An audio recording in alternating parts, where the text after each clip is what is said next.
Саламатсыздар ма, YouTube каналының көрермендері. Бүгін сіздермен көк қызанақты мариновать ететін боламыз.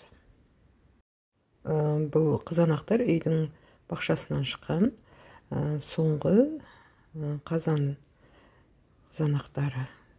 Міне бізге керегі қызанақтар көк, кішкене сарғышында қостым. Үйдікі 3 килограмм бұл жерде. Бізге көктер керек. Бұл жерде райхан бар, петрушка, укроп бар, ащы қызылдары, сарымсақ, болгар бұрышы, сосын қара бұрыш, базилик. Мына жерде райханның көгі де бар, сосын пакеттегісі де бар, базилик райханның. Лавр жапырағы, тұз, шекер, май, 9% уксус керек болады. Бұл жерде өте майдалар да болды, сондықтан да майдалауып кестім. Мен майдасын 2-ке, ірілеулерін 3-ке, 4-ке бөліп жаттым. Бір келкі етіп мариновать етілу үшін. Бәрін бір келкі жақсылап жуып алдым алдын. Сөйтіп бір келкі етіп турап.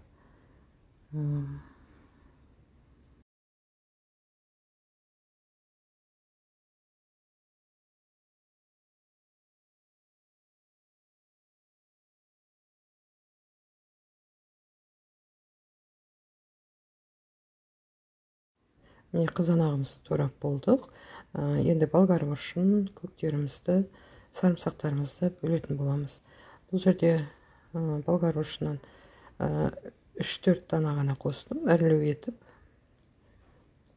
Бұл да бақшанікі, шағында болып тұр.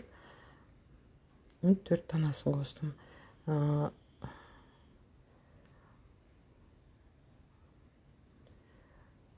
Ащы қызылдарымыз бар. Ол ащы қызылдарымызда болгар бұрышындай өте үлкендеу болып тұрды. Соның жартысын ғана қостым. Алдында біреуін қосып қойған тұғым. Кейін оның жартысын ғана қостым, тағы ащы болып қалар деп. Қызанақ сарымсақтарды майдалап бөлшектерге бөліп тастадым. Осылай.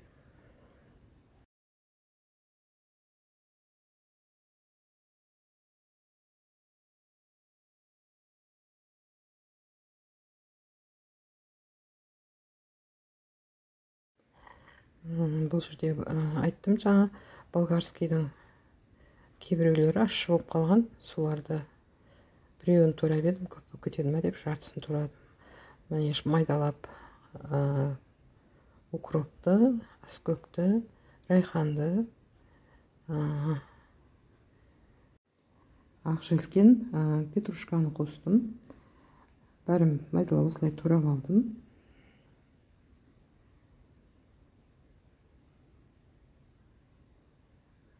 Бұл жерде менің ыдысым кішілеу болып қалды. Үлкен ыдысқа осылай аударып, еркін аудару үшін, еркін қозғап алу үшін үлкен ыдысқа аудардым. Үстіп жақсылап араластырып алып, үстіне қара бұрышымызды, лавр жапырағын,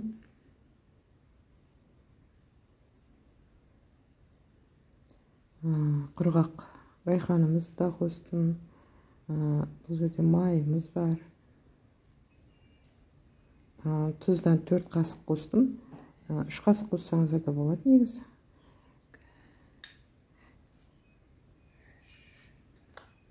Килоға 1 қасық деп есептеп. Мен 4 қасық қостым. Шекерден 6 қасық қостым. Үлкен ас қасықпенен. 9% уксусымыз. Міне енді осыны жақсылап араластырып, кем дегенде 12 сағатқа қойып қоятын боламыз. Бұл қазір кешкі уақыт, мен таңертең істеймін. Үстіне ауыр затпен басып, осылай қойып қойдым. Міне енді таң атты.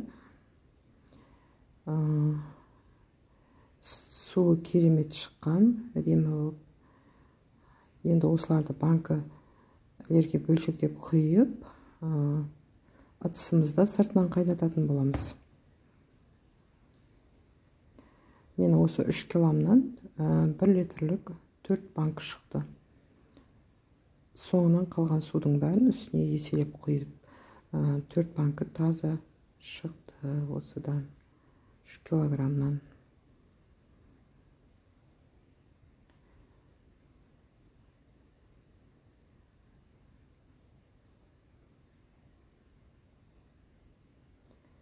Суларын да түбіндегі бөлшектеп құйдым.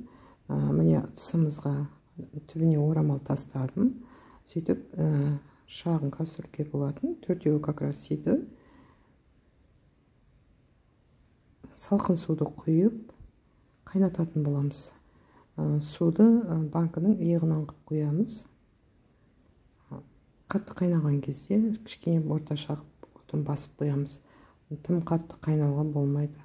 Қақпағы ашылып, ішіне су кіріп кетуі мүмкін. Міне осындай иығына дейін қойдық. Міне біздің банкымыз қайнай бастады. Міне іші де қайнай бастады. Енді осы іші қайнағаннан бастап жарты сағат қайнатамыз. Сосын жабамыз. Міне біздің маринадымыз қызанақтан бітті. Дайын болды. Сіздермен бірге болған Лейла.